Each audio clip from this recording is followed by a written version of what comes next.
This is the KhoodeelaarTV television channel being broadcast on the internet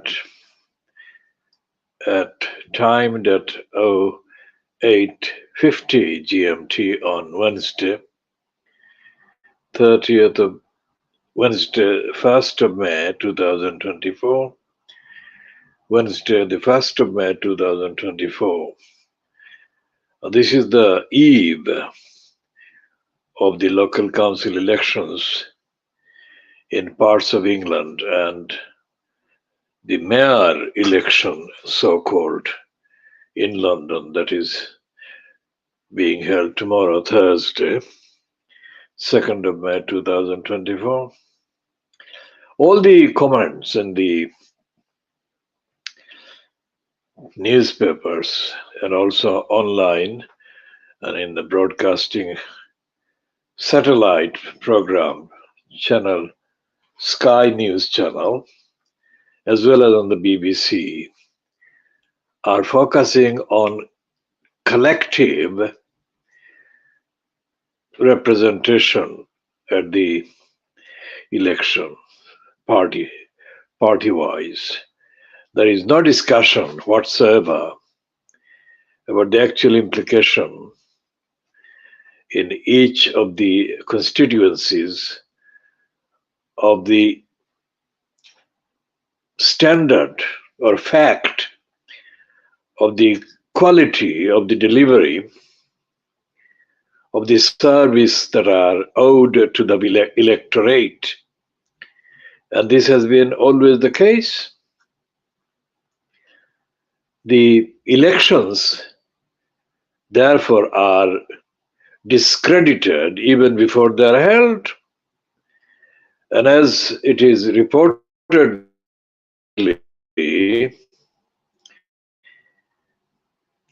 referred to as being the Winston Churchill, the democracy is the worst form of government or representation, but it's better than the alternative. Now that is a very lame and timid acceptance or definition of democracy. That means that there is no life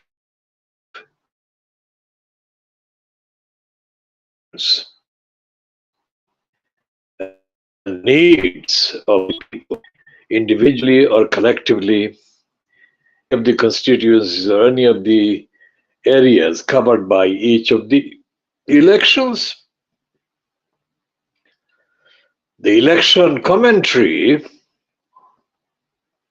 that is broadcast on Sky Channel or on BBC or on ITV is equally devoid of any real examination of the fact or the quality of the service that each of the elected entities owes to the people electing it.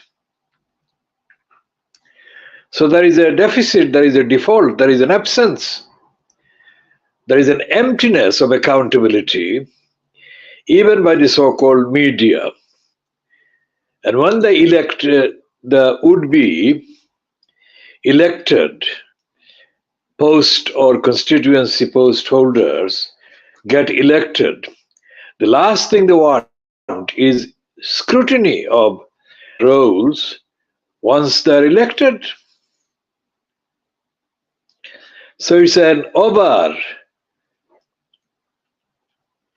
emphasized, overplayed, overstated, overhyped concept, the local council election. And that means that the state of democracy in England, in the United Kingdom, England is being demographically the biggest part of the United Kingdom as it is. It actually represents the realities, it typifies the realities that are to be found in the rest of the United Kingdom, so-called. And the influence of the culture, the political culture of democracy, D-U-M-B, democracy, that England forces on itself is reflected in the rest of the so-called United Kingdom. Scotland, Wales, and so-called Northern Ireland. And even in the Republican Ireland, where the culture is replicated, repeated, copied, imitated from what is on display in England, as has been happening in the last few days, when the banners have gone up in the Republic of Ireland. Ireland is full. There's a racist, anti-migrant, anti-asylum seeker banner that is contrary to the obligations that even the Republic of Ireland and all the other countries, including the United Kingdom, have to abide by the requirements of the Refugee Convention, which means that the difference made by Brexit doesn't actually apply. The refugee conventions are still in place, but they are in place only in name. The migrants fleeing persecution, poverty in Africa and in Asia are being tossed around and tossed into the seas, into the channels, by the French, by the British, and now by the Irish Republicans, because the Irish Republicans, putting up the banner Ireland is full, are reacting to what is happening under the auspices of the mental slave, Rishi Sunak, the sunk Sunak. I don't think that there is any kind of confusion in the minds of the refuge seekers that despite the slogans of independence, Scotland is any different from England. So they are heading for the Republic of Ireland outside of the United Kingdom. And the Republic of Ireland is repelling the national migrants into the Irish Sea. There is this criminal propensity to disguise the reality by overhyping the success of the Rwanda pilgrimage. Rwanda is a destination of genocide. Genocide is what marks Rwanda in Africa because of the 1994 genocide 30 years ago.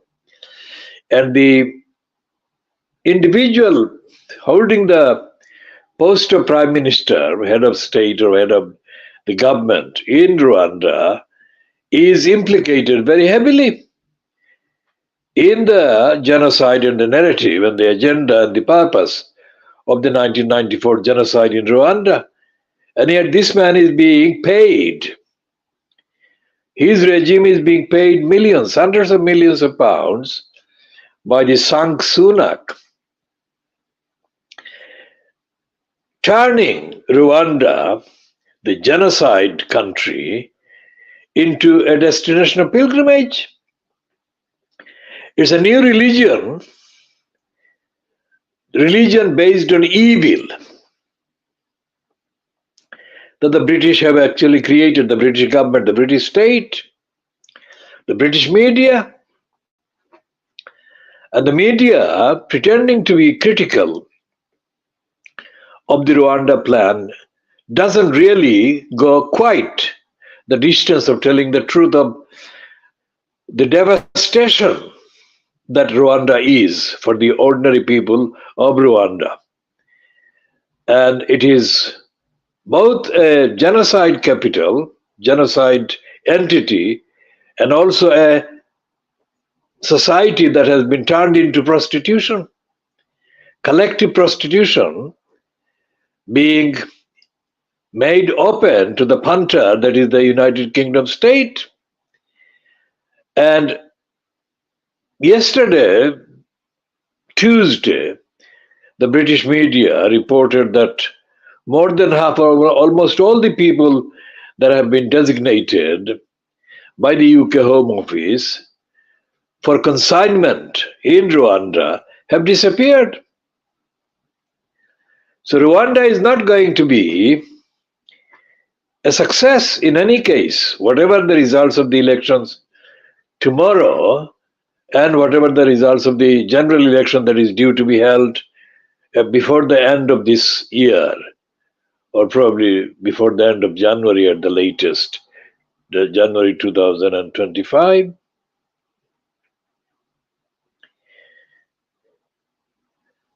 So we shall be talking about these issues in the next editions. This is just coming to an end, just over 11 minutes long at 0840 GMT on Wednesday, the 1st of May 2024.